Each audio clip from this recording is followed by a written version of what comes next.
Hey, Connor. Hey, how's it going? Pretty good. How about you?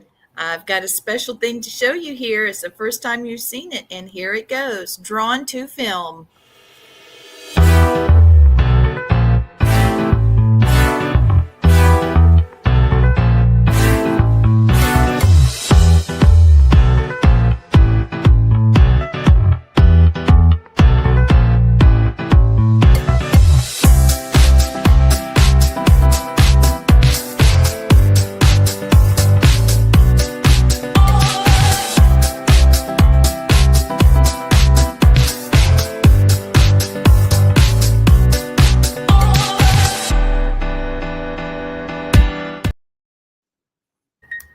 Love it. Love You it. love it. All right.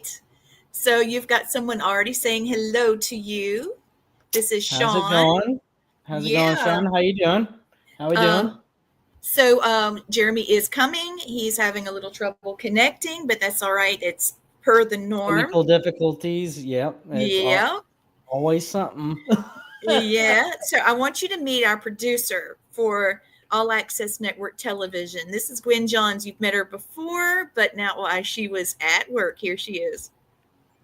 Hey, Hey, Gwen. How you Connor. doing? I'm good. How are you?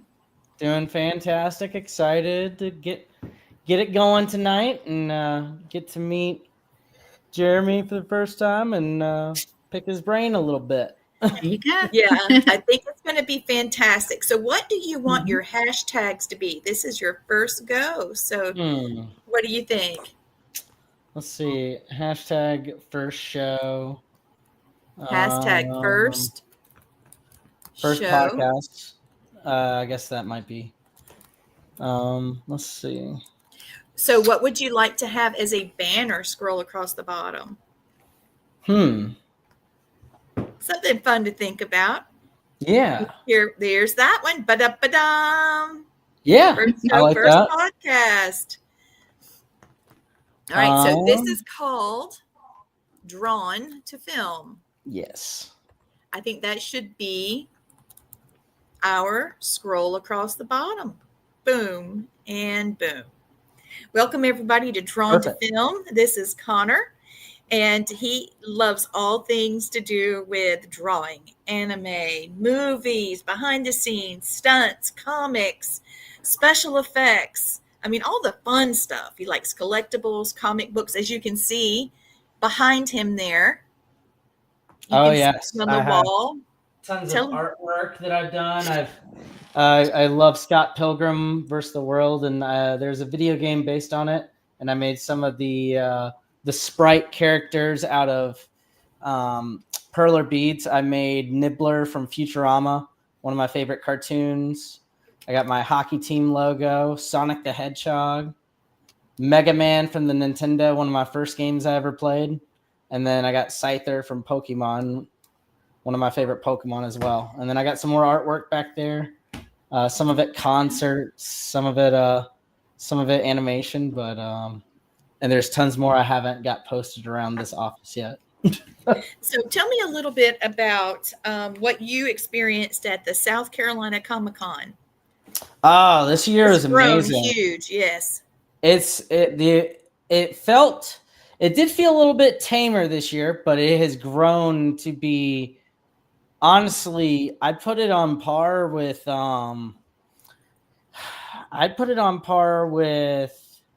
HeroCon almost up in Charlotte. It's Charlotte, getting yes. to that level, Oh, wow. especially with the broad scope of talent. Was it Vincent D'Onofrio was there? You had Tara Strong there.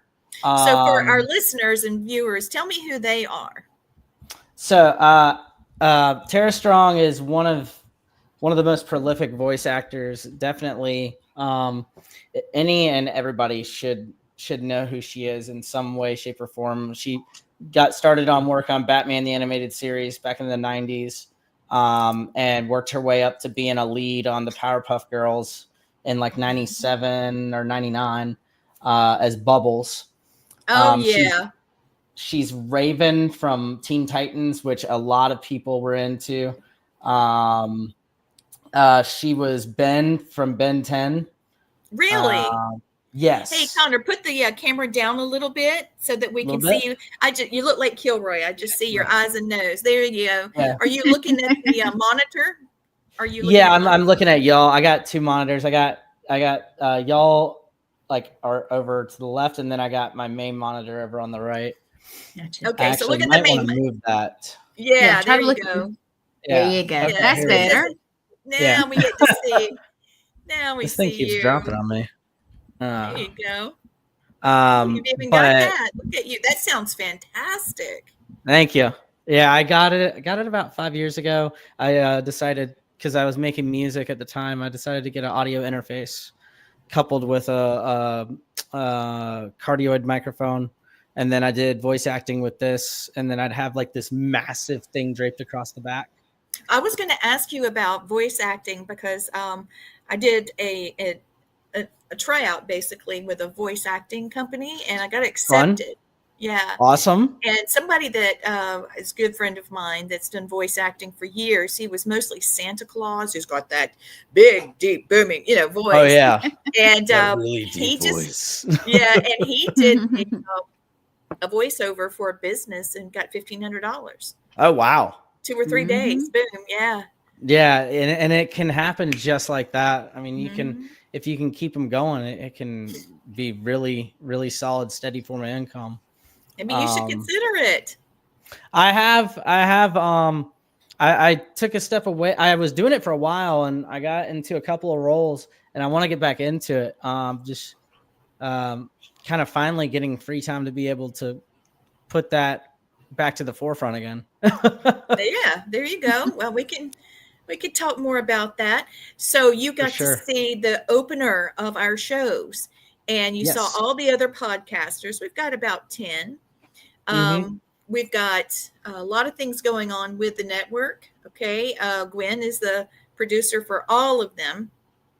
We appreciate you very much. Yes, we appreciate you greatly. We have great people too. We're like a little family. So yeah, you know what? Sean, I know you're working. You're watching. Why don't you come in the back door and come talk to Connor a little bit? Jeremy will be here in a minute. He sent me a message. He's coming. Here, let me cut the air down just a tad bit. It's a bit warm in here. Sorry.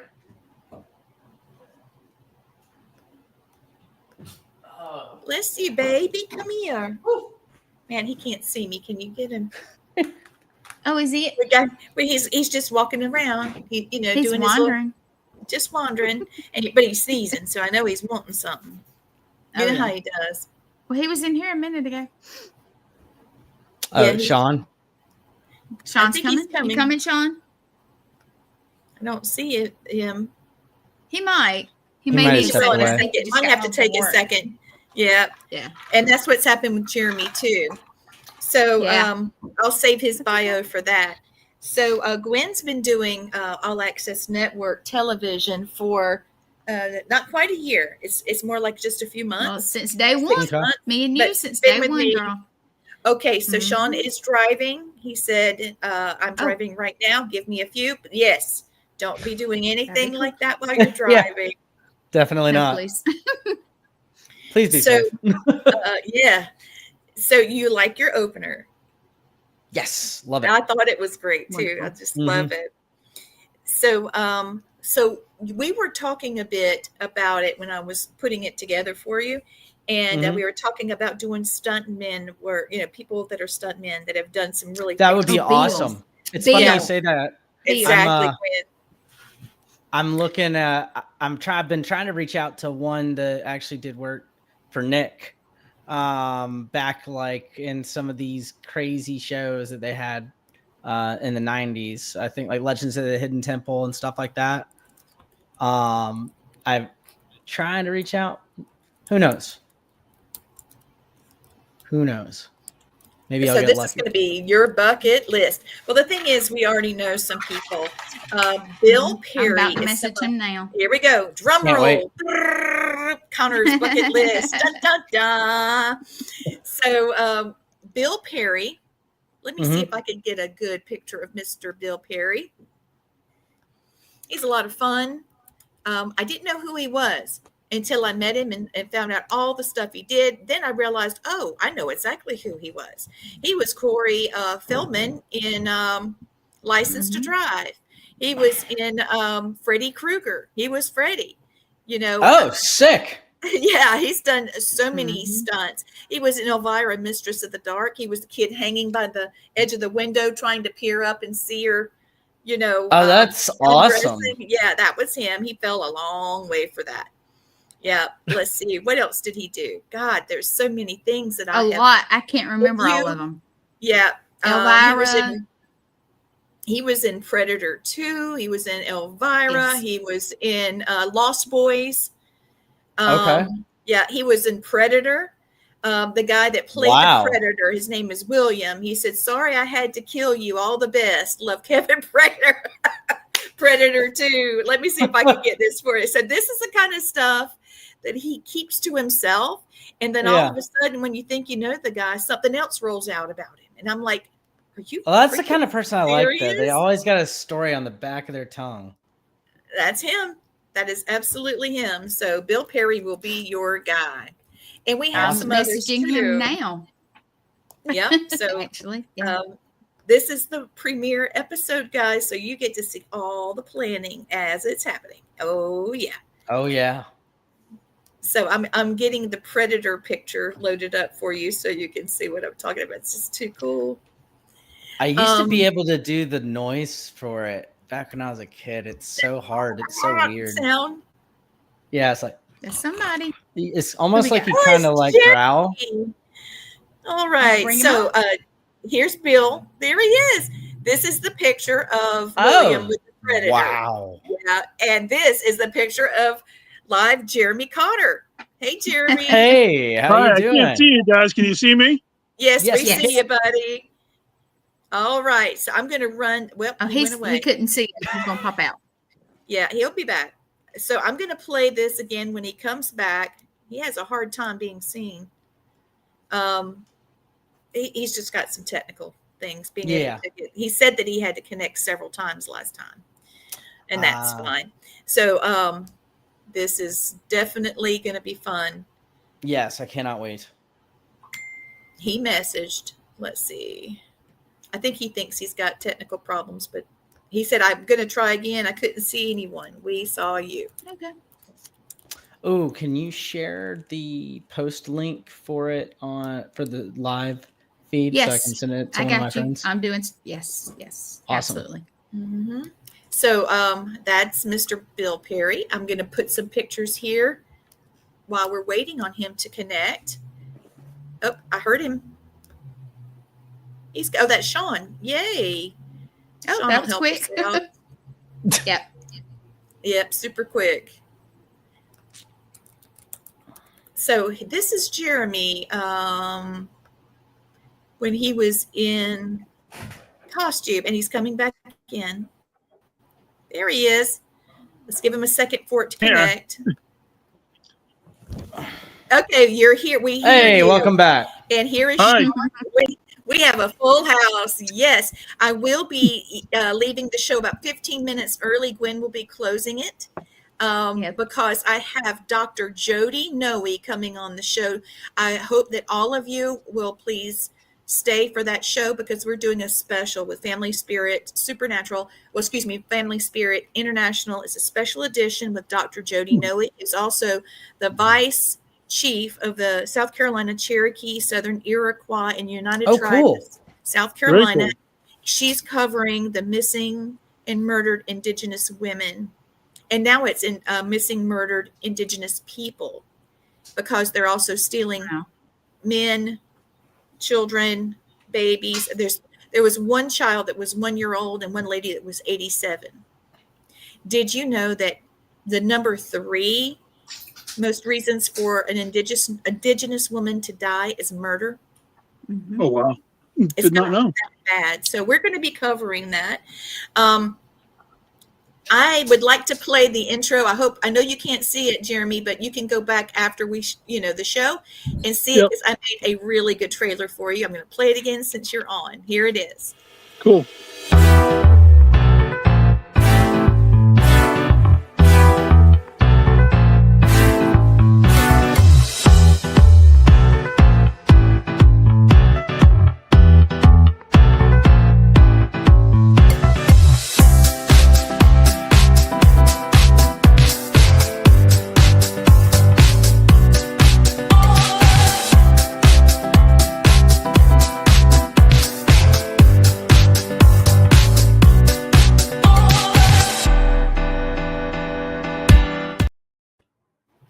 So there's the trailer, and everybody could see pictures of you as the outpatient. Oh my God. Y'all, I'm just going to say this dude is one big man. Okay. I'm 5'9", and when I stood by him, I really felt How tall safe. are you? I'm about 6'3.5". Yeah. About Yeah, 6'3". but his shoulders are super broad. He's big dude. He's big dude. Yeah. And, I'm about 400 pounds. So yeah, I'm a big guy. Yeah. yeah, but you're Okay. solid. You're solid. It's like a wall. There you go. Yeah. And he's so gentle. I mean, his spirit is so loving and gentle. I really have to know more about how in the bloody devil did you pull off being that raging outpatient? How did you do that? It was really hard, because when I was younger, I was like a really meek and mild kid. I loved professional wrestling, and then around like 1991, I went to the wrestling school. My dad got me into the wrestling school in Boston, and it was quite a scary experience, because the first day they beat the ever living heck out of you. I mean, they want to see if you're. What's that? I figured it was like that. I figured it was very similar to boot camp plus, because all the stunt things you have to do. Because if you don't know how to do them, you're going to kill yourself. Not just that, but on your first day, they literally hammer on you to see if you're actually brave enough or stupid enough to come back the next day. I mean, they want to try to weed you out, even though you paid your money. Yeah. Because I started I started in the early 90s with Killer Kowalski out of Boston, and you had to be tough in order to be in that school. And I didn't know how tough I was, because I really didn't live that kind of lifestyle, So when I went there and I learned how to be a wrestler, I came up with this crazy character, the outpatient, this escaped mental patient, because I could get my aggressions out in the ring in front of people, but it was like me dialed up to 10. A healthy form of aggression. I get it. As opposed to breaking and entering. Yes, I understand. It's crazy. I mean, I did the character off and on for the better part of 20 years plus. So it was definitely a journey, to say the least. I can only imagine. So just not to take away from what we're talking about with you, but just to draw a parallel, Sean here was a cage fighter. Did they do you the same way? Oh yeah. As soon as you come into the gym, as soon as you come into the gym, they use medicine balls. They dropped them in your guts. Yeah, they made you dropped them in your guts. The medicine balls. So it's like a cannonball, and they. Yeah. So you can take a beating, take a hit. Made you do a lot of have to go get a mop. For me, they'd have to go get a mop. I swear. what happened. But a lot of the stuff that I was used to, because it's the martial arts, relates to his wrestling and the falls they do, because it's the same falls are in martial arts. Well, when Bill Perry talked to me and Gwen at the Deep South Para, by the way, we will be playing that coming up at the end of the show. Deep South Para Comic-Con's coming up, and it's in Alabama in Ozark. So it's a paranormal conference, comic book conference, and horror. So all the stunt guys that did horror things, like there's a guy that was Jason and one that was Freddy Krueger, are going to be there. Some of the original Jason, the original Jason, and they actually have a horror house there. And they've got people that are in theater working on that. Here's another picture of Jeremy. I just got to pop this up. Y'all see what I mean? Look, y'all. I wish I could see this stuff. I'm just going with the flow right now because I got a blank screen for some reason. Yeah, my phone won't let me see anybody, but that's cool. Well, you've got hair that's awesome, hanging down onto your tongue just about, and you're leaning over with this grimace on your face, and it's like you got your tongue hanging out, and you're going, ah. Hey, you can see me, right? Yes. Yes. Okay. You want? I can put something into the frame if you actually want to see it. Yes, please. Yeah. Can you see this guy? Oh gosh! Oh, sick. That's you. I love that. My wife had this custom Funko Pop made for me for Christmas last year. Awesome. His wife is like the best. Yep, and he stands right next to the plaque that you showed the picture to me that you found earlier. My Wrestling Hall of Fame plaque that I got. So yeah. I showed everyone that, but I'm going to do an overlay for that too, because I know everybody wants to see this. I mean, what was it like having that arena?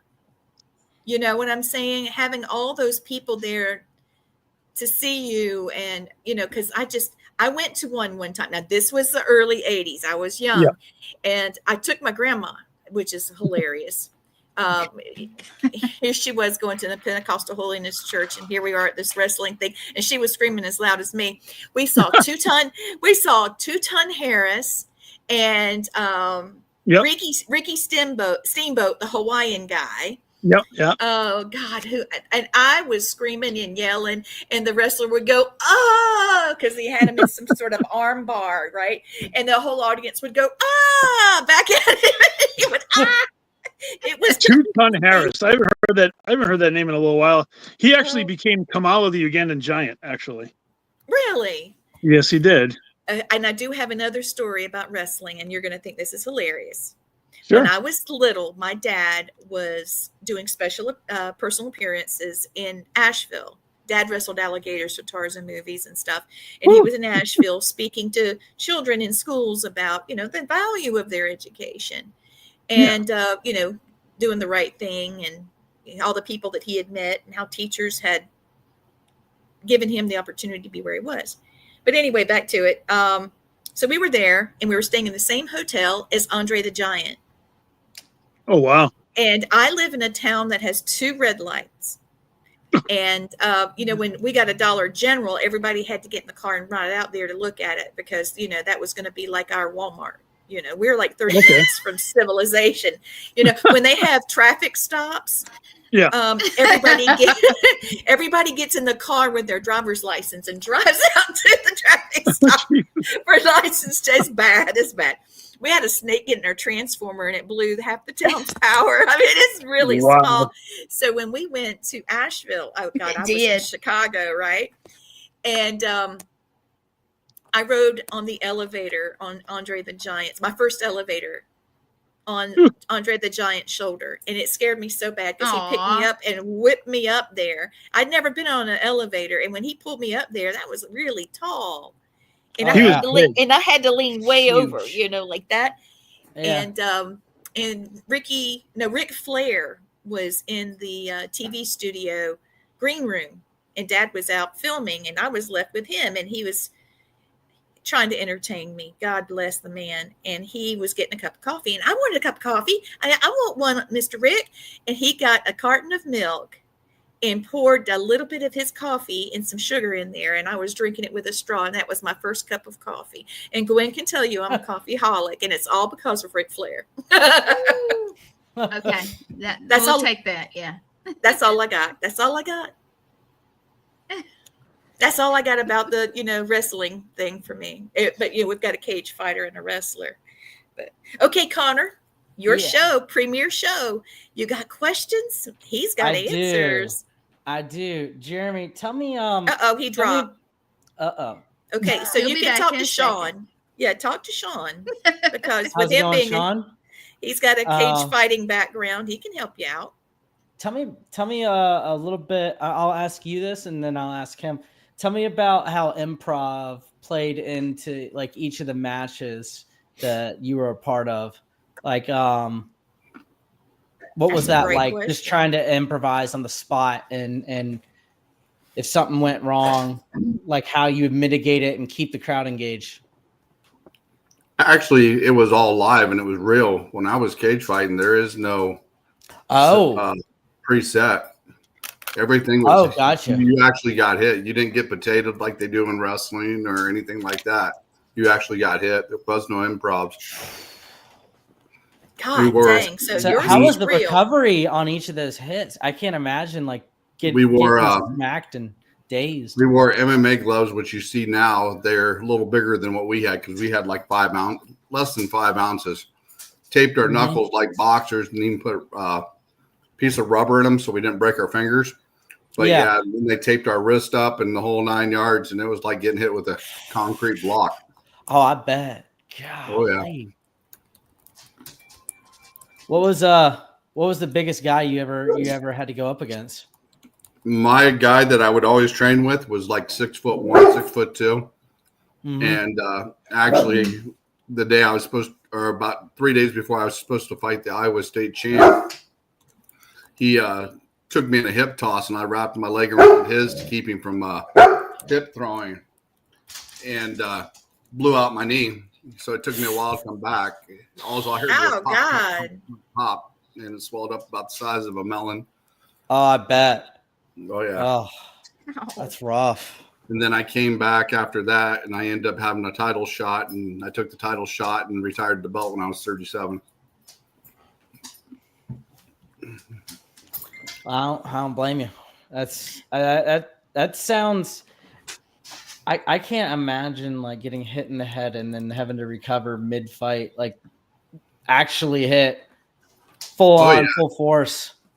Yeah, when you get hit, it's actually you're getting hit. It's not like you're pulling punches and doing the sets for like you do in wrestling, even though we know how to do things like that. Because like I said, a lot of the falls that I was taught in martial arts is the same falls they use in wrestling. Oh, wow. Okay. What kind of martial arts did you do? I had a year of Taekwondo. I had about 13 years of Kuk Sool Won, and I had about 8 or 9 years of mixed martial arts. And oh wow, that's awesome. I did a little bit of Taekwondo myself for about like 3-4 years. Mm-hmm. Very, very interesting time. I wanted to get into karate, but it's all offense. So I was more about wanting to defend myself than go on the attack. I didn't want to start fights. True.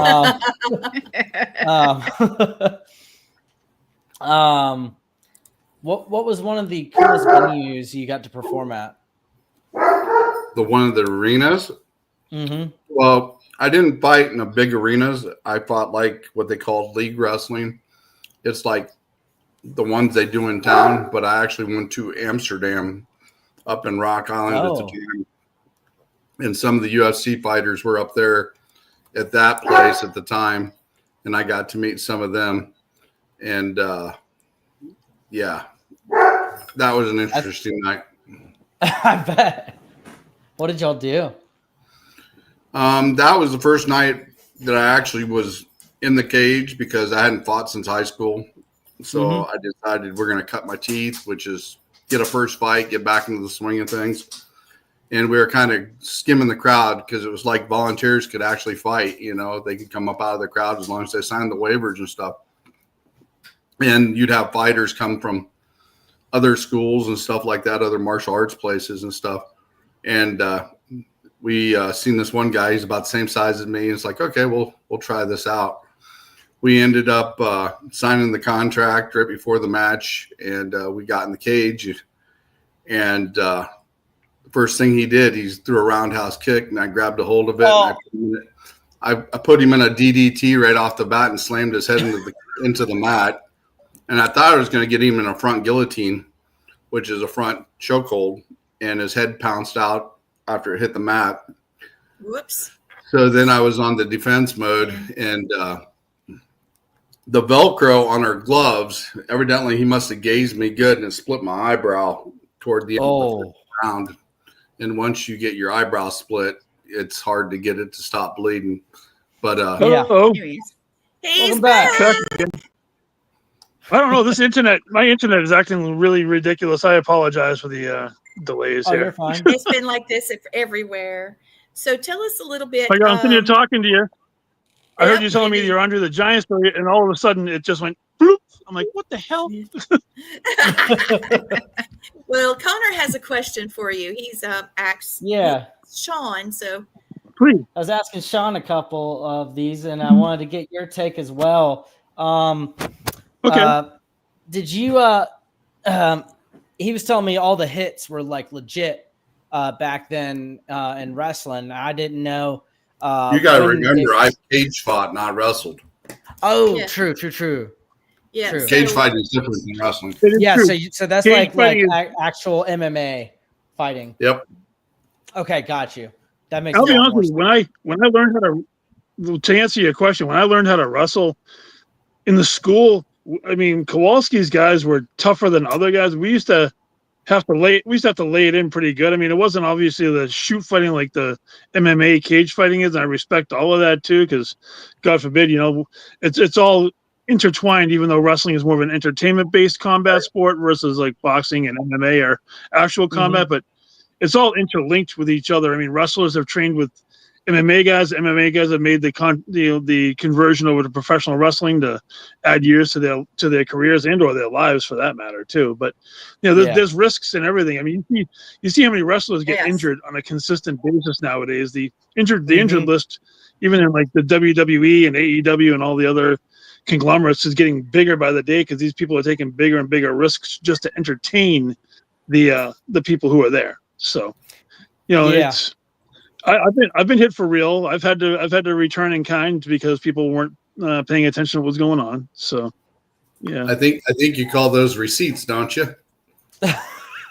Oh yes, I agree. Sometimes, I wasn't big on doing that because I just enjoyed entertaining people. But for sometimes you get somebody in there who's a little too stiff, and you gotta remind them that, hey, just because you can be stiff to me doesn't mean that I'm not gonna return it. So yeah, receipts used to go quite a bit. That's for sure. Tell me about improv. Like whenever you get into a situation where something didn't go the right way, how would you improv on the spot and be able to keep crowd engaged? Oh, for me, it was simple because my first part of my career, I learned how to do all the moves and how to put them all together and how to coordinate matches and how to make it look good. After about the year 5, I concentrated on character development and what my character would do in any situation. So say that a guy missed a move and instead of the crowd paying attention to him, I'd jump out of the ring and get in somebody's face and just get the whole crowd all fired up. And I would just work my way around, and I could scream and yell and try to attack people, maybe scare the referee, get him out of the ring, anything to distract from what was going on so that we could get back on track. It worked. It was easy for me because the character was so wild that I could do stuff that didn't make any sense. And even if I missed something, which was not very often, but if I did, I just covered up with a few screams and a choke and maybe an eye gouge or something like that. Just to keep the people going. That's all. Yeah, no big deal. So they didn't do this, the Three Stooges. The character was just so unpredictable that I could do anything. I could go out, sit in the front row, and steal somebody's popcorn and just sit there eating it, and nobody would think twice about it just because my guy was just so crazy. So I could get away with stuff. Cool. Yeah, that had to be a unique part to be able to play. That sounds like a lot of fun to be able to have that much freedom to be able to explore the character.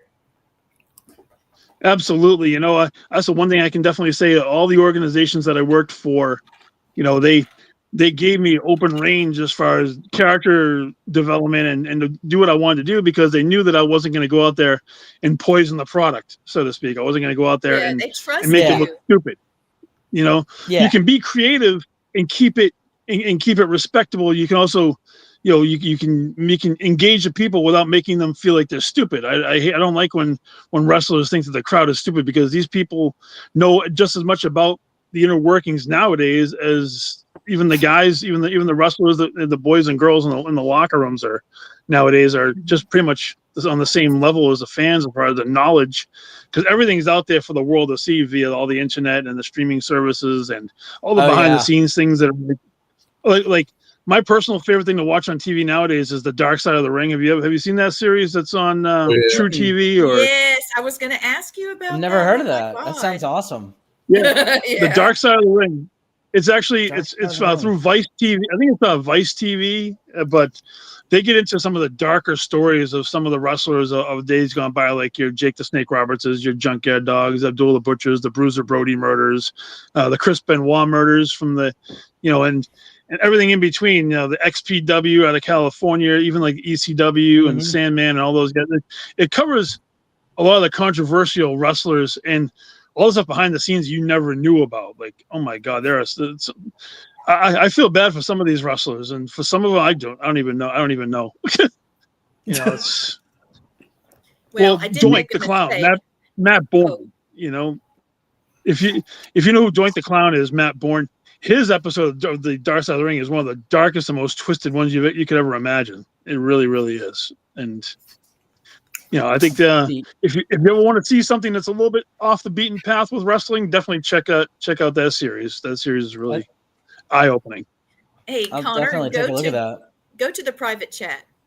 I got you some things I needed to send you, because I'm going to be bolting out of here in 5. You're good.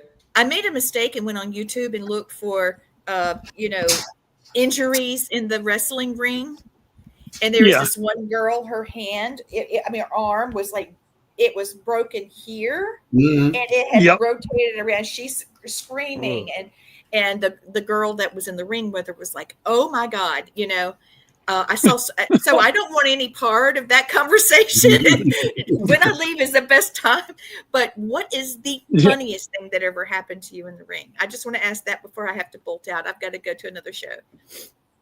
The funniest thing for me. Oh my! I mean, one time I told the people in the front row to throw chairs into the ring, and I must have had like 50 chairs in the damn ring all at one time. It was like they relived a moment from ECW when Cactus Jack and Terry Funk told them to throw all the chairs in the ring. I was like, and I yelled, "Throw me a chair!" And next thing you know, all these plastic folding chairs just came flying in. I'm like, "Oh no, I'm not going to relive this moment." I jumped the hell out of the ring. But that was you know? Oh, that's not good. That's awesome. Somebody sent in a birthday clown, because they found out it was my birthday, and they sent in a clown in the ring, and I beat the hell out of the clown. So I mean, that I think was funny for the people in the ring. That's a good one too. I miss it. I miss going. Maybe I'll go now. We'll see. Well, I'm going to duck out. I'll see you guys next go. Jeremy, I've missed talking to you. Thank you for being our premiere. Yeah, we'll have to talk again soon. That's for sure. Okay. I'll see you soon. Connor, congratulations again. Thank you. Bye-bye. Bye. Bye. Yes. Freaking chairs in the ring, man. That's awesome. Did you see the private chat, Connor? Yeah, I did. Okay, cool. I was going to ask. So tell me, what arena was your favorite to perform in, and what was your least favorite to perform in? I think my personal favorite. There were a few in Boston that we used to run like TV tapings out of and stuff, but like my personal, when I got in the ring was probably the Knickerbocker Arena in Albany, New York. I got to work for the WWF doing like TV, doing like enhancement talent stuff back in the mid '90s, and just getting a chance to be part of that organization at that point was even really cool. I've been in some real dives, but there was like a show that I did at a freaking car dealership in Connecticut, which, you know, it sounds funny, but I mean, they had a good sized crowd, but the goddamn ring was like about a quarter of a mile from the actual locker rooms, and it was like 90 degrees outside. So by the time you got to the ring, you were pouring and sweating. You were already blown the hell up, and I had to wrestle Ricky the Dragon Steamboat's younger brother, Vic Steamboat. We had to do like a 20-minute match, and the ring was so hot that when you hit it, it felt like you were being cooked, and it was really bad. I mean, the canvas was well over 110 degrees. So every time you landed on it, it was like, oh my God, my arm's burnt. Oh God, thank God I wore like I used to wear like ripped up street clothes and stuff. So it didn't make a difference. I was like covered from like my back and stuff. But I remember getting like just it felt like contact burns from just landing on the mat because that's how hot it was outside. My God, that was bad. Yeah. Yeah, it's like walking barefoot out on the concrete in a sweltering day. Dude, I would rather wrestle in a couple of inches of snow than freaking 110 degree heat. I'll be honest with you. Oh, 100%. I don't doubt it. Yeah, when it's hot and then it's humid on top of it, yeah, it is the worst. Yeah, that and there's an arena that I did a NWA reunion show for down in Tampa, Florida, and that place, that crowd was like one of the hottest crowds I'd ever been in front of. Man, they were just out of control. Oh yeah. I was actually there 2 weeks ago, and the Rays are not playing in the Tropicana right now. They're playing at the Yankees spring training field. And man, I was in I was behind home plate, but I was in the shade. And the second I left, I could instantly feel the sweat come on. It was like it was only 87 degrees, but it was like 90% humidity. And the sun's just beaming. It's so bad. And that's just in April. That's not even, we're not even in July yet. Like, you know, when that percentage of humidity gets over 50%, I scream for mercy. I carry like a white flag in my back pocket and say, no, thank you. I'm done. I don't want that shit. Same. I'm in Massachusetts. We get all 4 seasons in the same day. I mean, it's for the love of God. Yeah, I mean, you do. I've seen 60-degree weather in the morning. South too. I've seen 60-degree weather in the morning and then snow in the afternoon, and then the sun comes out and then it starts raining. I mean, I've seen every single thing in one day. That's yeah. I don't doubt it. I think I kind of experienced that one time when I went up to visit in New York. At least I got half of it at least. Like, yeah. I got a taste of lake effect snow, which I've never seen in my life. Oh, that's horrible. Miserable. You go from 0 inches to 12 inches of snow in like an hour and a half. Yeah. When you're up near the lake area, oh my God, they get buried alive up there. And I think I hate snow more than I hate the heat, to be honest with you. Yeah, I hate driving in it. Yeah, we've been very lucky that this last winter was not bad at all. Thankfully for snow. No, y'all did have a good one this year. Yeah. Who were some of your favorite wrestlers when you were growing up? Oh, for me, I mean, I would say Hulk Hogan for like a half a minute, but then when I got to Rowdy Roddy Piper. The Macho Man Randy Savage, they were my 2 favorites of all time. Yeah. Big John Studd, who I was lucky enough to meet before he passed away from cancer. I never got to see Andre the Giant. I mean, I got to see Andre the Giant live, but I never got a chance to meet him in person. But Andre the Giant, when I was sitting in the front row in Boston, and he just like walking by you, and like blocked out the sun, like like Lee was saying earlier, he was everything that you thought he was, if not more. But no, Piper. Jesse the Body Ventura, I really thought was really cool. You know, I mean, when I grew up in wrestling before I got involved was in the 80s. So all the 80s guys, you know, Jake the Snake Roberts was probably one of the greatest minds in the wrestling business, you know. Yeah, but Ric Flair, obviously, for I think any professional wrestler or anybody who knows Flair knows how influential he has been for pop culture and everything else. I mean, oh yeah. If I'm, I don't think I don't right. I don't think I'd ever drink any of his mushroom energy drinks by any standards, but dear God, other than that. Did you ever hear about that? Right. His Woo Energy, which is like a mushroom based energy drink. And I'm like, how can that even taste good? I think I'd rather eat dog food than drink that crap. Yeah. That sounds awful. Yeah. It's like drinking earth. You just drinking dirt. I mean, I guess they use the mushroom extract as an energy supplement of some sort, but yeah, dear God, no. No. I saw actually someone at my work when I walked in the other day. They had gotten this mushroom tea, and I'm like, I'm sorry, what? Like, and it's actually in a tea bag, and they have mushroom extract. I'm like, I'm good. I'll pass. I'll have regular tea if I'm gonna drink it. My wife has a couple of bags of mushroom based coffee. I guess because they make coffee with it in it too. Did not know that. Interesting. Yeah, you know, God bless people's creativity, I guess. You know, cooking with mushrooms is about it. That's all for me. Thanks. Yes, I like mushrooms in my food, not in my beverages. I'm good, thanks. No. Amen. Amen. Yeah, portobellos and onions. That's the way I roll if I'm doing mushrooms.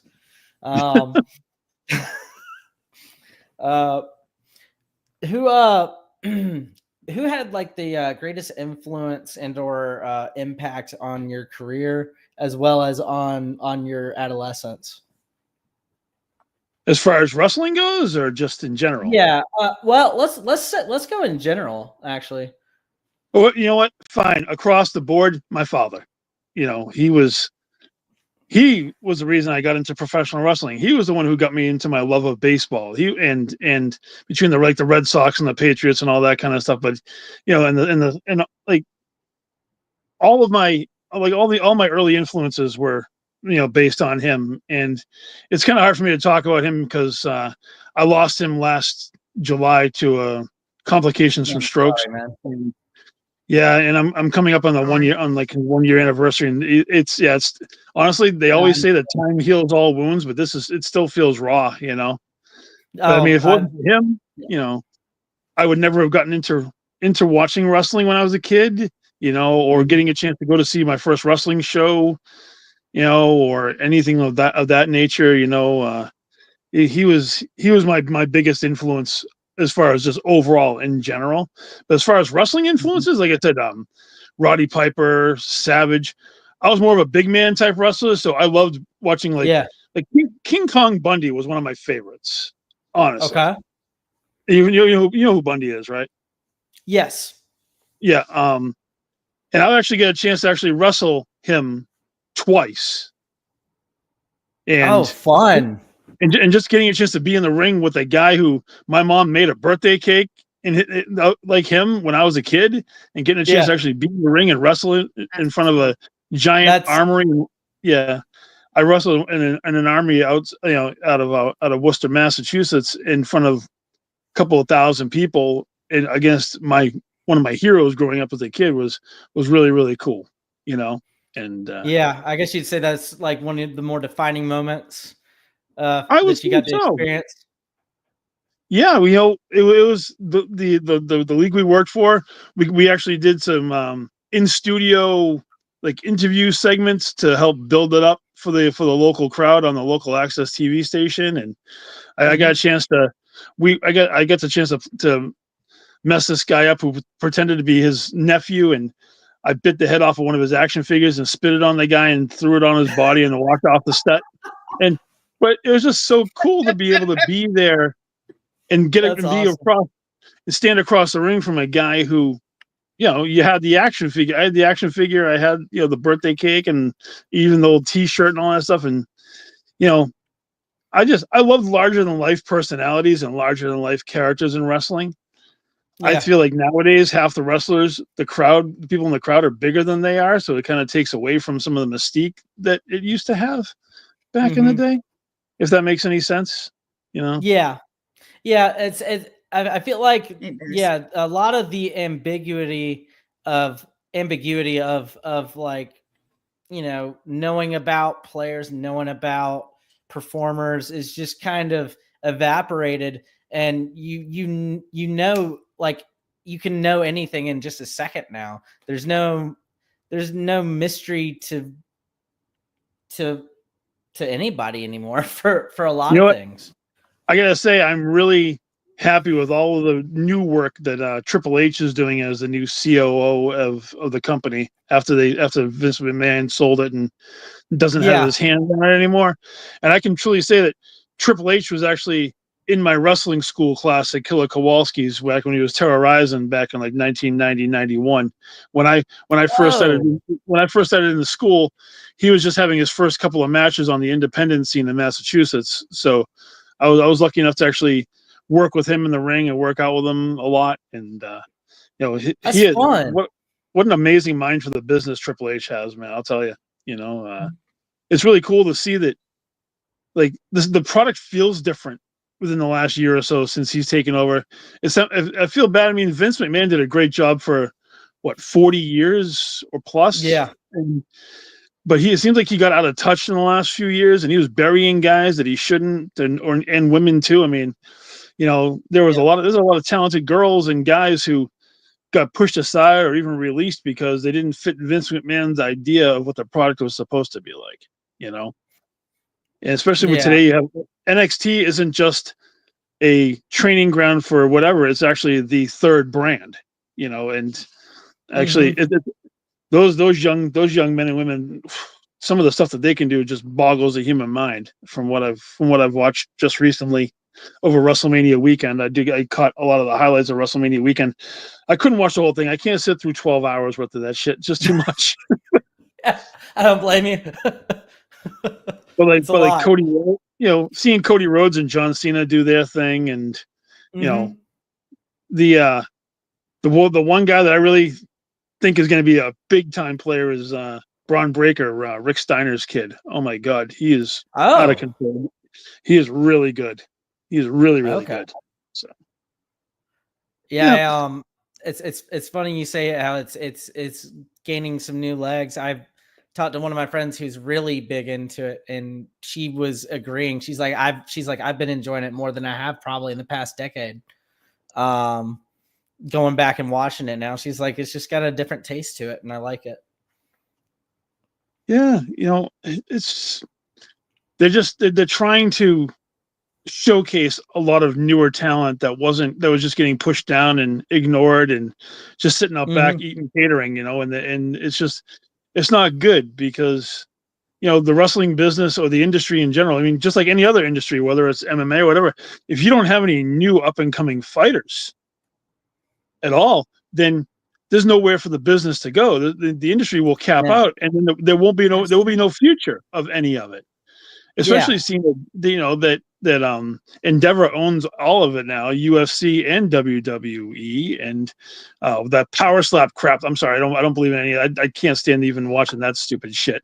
I know you gotta be tough to take a good hand across the face, and you know, I'm sure when I was younger, I took a couple of slaps across the face from people one way or the other, but I couldn't imagine getting paid to just sit there and have your eyeball knocked out of its socket. So I'm good. Oh no, I had that come up on my YouTube one day. I was like, what is this?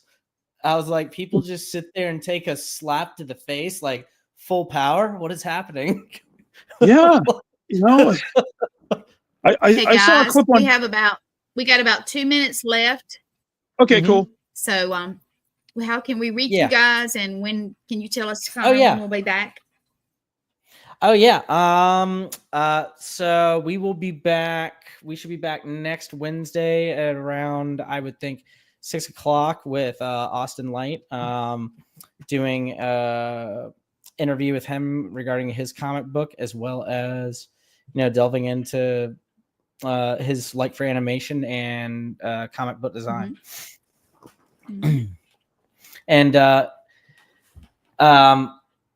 let me see if I can. Let's get one more question in here before you go. We got about a minute. So what was your biggest takeaway from being a part of wrestling during that time, and like what was your greatest takeaway from that? To be honest, my biggest takeaway was actually gaining confidence in myself and being able to conquer my fears of public speaking, and that's translated to like whether I do podcasts like with you guys here, or whether doing like lectures. Like I have one coming up in September at this big paranormal and horror convention up in Maine that I'm going to be part of, which is going to be a lot of fun. And awesome. Yeah, they're basically like conquering my fears and being able to move forward in life, and not be afraid, or not be that shy kid sitting in the corner. So yeah, I can relate to that. Yeah, it's definitely cool. That's awesome. Well, I appreciate you coming out tonight and speaking with me. It was nice getting to meet you, getting to know a little bit about you, and hear about your experience in the industry. And if you'd like, you can let everybody know where to find you on social media and follow you if you'd like. I have Facebook. Jeremy Cotter is my Facebook page. Yoda Man 1973 is my my Instagram, and also my TikTok too. So I've been working on some new content for that. Hopefully in the upcoming future, I got to figure out how to use that whole thing. I'm being a little bit older, it's kind of hard to navigate all these social platforms. I 100% agree. 100% agree. I appreciate coming on here, guys. And if you want to do it again, I'm more than willing to go, to do it and talk about other things. So yeah, that's cool. Yeah, definitely. I'll definitely love to have you on again. All right, I'm gonna have a good down evening. And put you in the back, Sean, you as well. Yeah, hang on just a second, Connor. Yep. All right, Sean, I'm gonna drop you down too. Okay, we got to sign out. We have another show coming up, but Connor's been great, and welcome to the network. And thank you. You can talk with them off screen when we end, but Lee has another show starting. Yeah. So everybody, thanks for coming out. I think it went great, guys. Connor. Thank you. I appreciate it, guys. Feel free to follow me. Drawn to Film is the same tag on Instagram and Twitter and Facebook. You can look me up there as well. You guys have a good night. Appreciate you coming out tonight. All right. Good night. Night. Bye.